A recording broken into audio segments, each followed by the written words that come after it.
Boy, I'm just waiting. Yeah. I'm waiting patiently to hear that announcement, that official announcement. Terrence Bud Crawford versus Earl the True Spence Jr., the rematch, right? And of course, listen, correct me if I'm wrong, because maybe I've been hearing this wrong all along, but I've been under the impression that the rematch clause for this fight would be targeted, the target dates would be the end of 2023. Now, if I'm wrong, of course, please always correct me if I'm wrong. If I'm under the wrong impression, I never like to just put things out there and act like I know what I'm talking about if I am in fact wrong.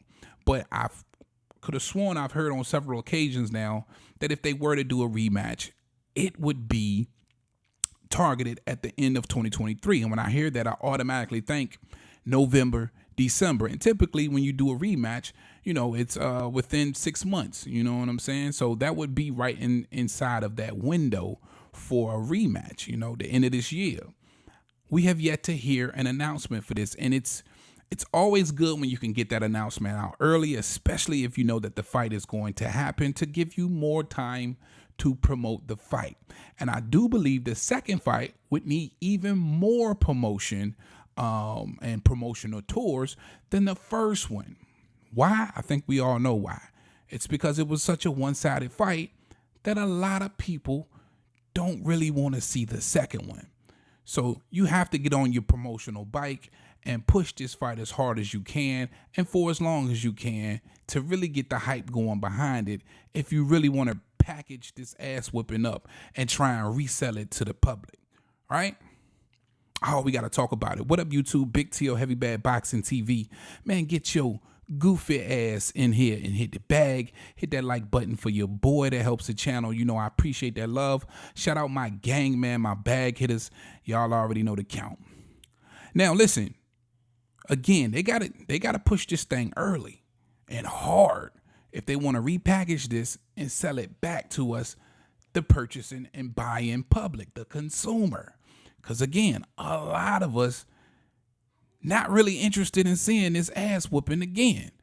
This is a cash grab. There's absolutely nothing on the line. And for Errol Spence, it would to be avenge a loss and to get a bag. There's not a lot of motivation there to see this fight again, other than you're just a huge Errol Spence fan and you want to see if he's gotten that much better in a span of a few months.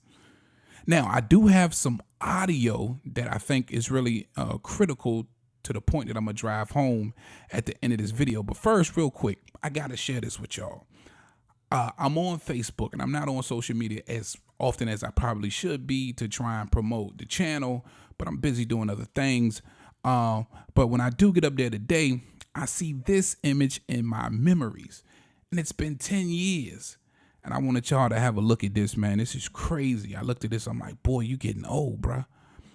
Boom. So this is actually a movie theater ticket stub from when, shout out my guy Travo, man, when me and my boy Travo went to go see Floyd Mayweather versus Canelo Alvarez 10 years ago. And he gave your boy Cinnamon that good old-fashioned school learning. He learned him something tough. He watched him. He put on a clinic. And we got to see it in a movie theater setting. It was super dope. It's the first time I ever saw a boxing match at a movie theater. It was crazy that the fight was so big that you could actually go to the movies and see it. And I think Floyd may have been the only one, if you've known another fight to be that big where they showed it in a movie theater in your city, please let me know. But he did this twice here in VA, and that's just how big the fight was. I want to say it was that one in the Pacquiao fight here. But I figured I'd share that with y'all, man. When I saw that, that really tripped me out because I remember snapping that picture of the stub like, yo, this is what my Saturday night looks like. Super dope. But anyway, listen, I got some audio, and I definitely want you guys to listen to this audio because I challenge you guys, and I keep saying this. Show me in the comment section, add a link to a video where you see a professional or a former fighter or a current fighter who is promoting that Errol Spence needs to do an immediate rematch with Bud Crawford. Anybody that's not affiliated with, of course, the Errol Spence camp. But anybody. Give me any of the experts, any of the analysts, any of the former fighters, any of the current fighters who are deliberately on camera saying, yeah, Errol Spence should definitely go right back at Bud. He can beat him. He just had an off night or something. Give me any of them. But I want you guys to listen to what I've put together and what I've continuously heard ever since the fight ended and people have weighed in on the rematch, including myself. Let's give it a listen. Probably like at the end of the year, December, maybe early January, but probably December. Maybe I don't do the 54 pounds. Let's just say it does happen at 154. Do you give Spence a better chance at 54 the rematch? No, and let me tell you why I don't. I think that the punishment that he absorbed, which was inflicted upon him in the first bout, he has not had the proper time to heal, readjust, reset, and no matter if he puts on more weight, I think the scenario is not going to change. I would, at this point in time, I would say go in a different direction. I really would like to see him take some time off and recuperate. I don't know what the big rush is for him to get back in the ring with somebody that was so thoroughly aggressive and articulate in scoring and punishing him in the fight. I do want to ask you what your thoughts are on Errol Spence Jr.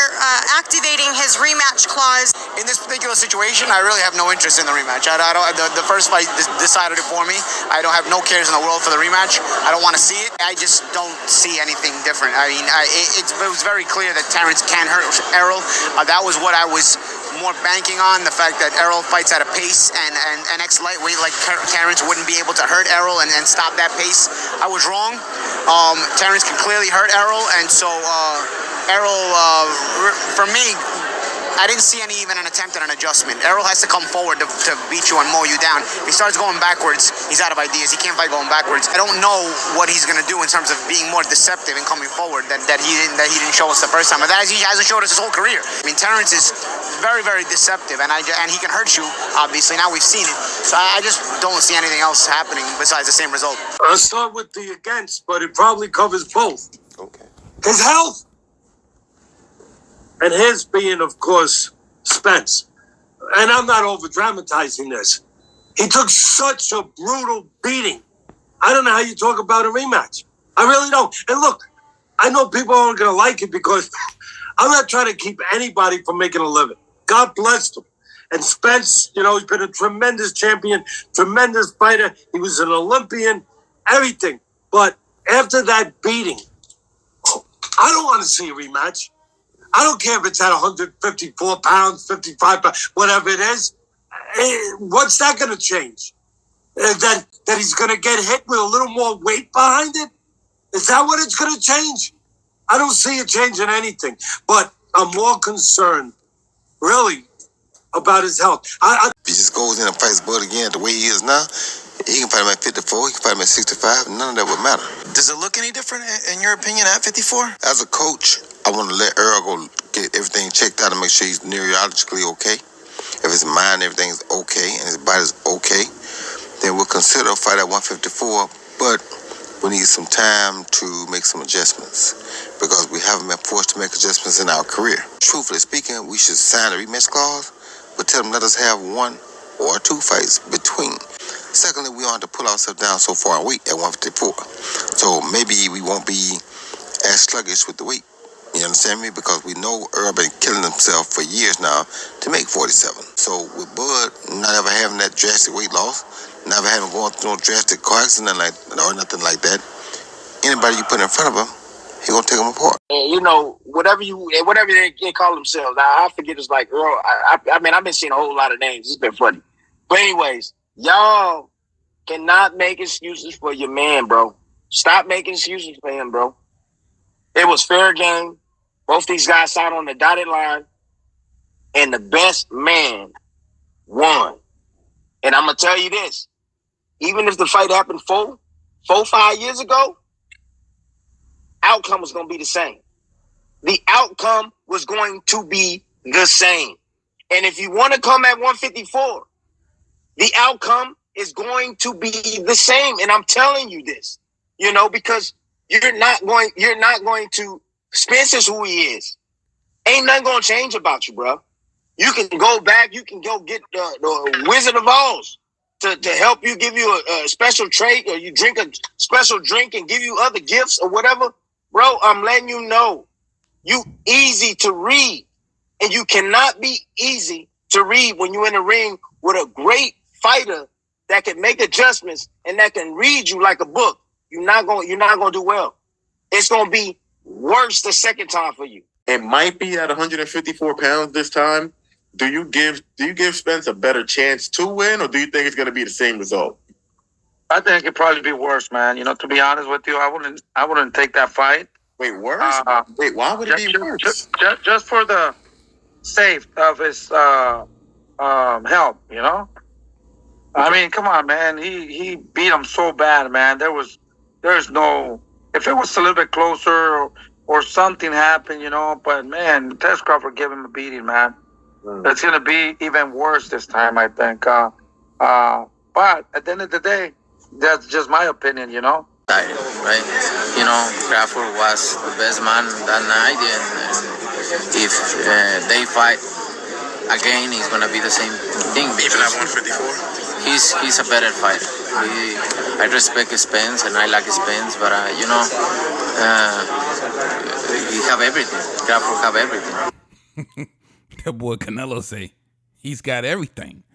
Now listen, I deliberately went and found a lot of the people that I typically disagree with.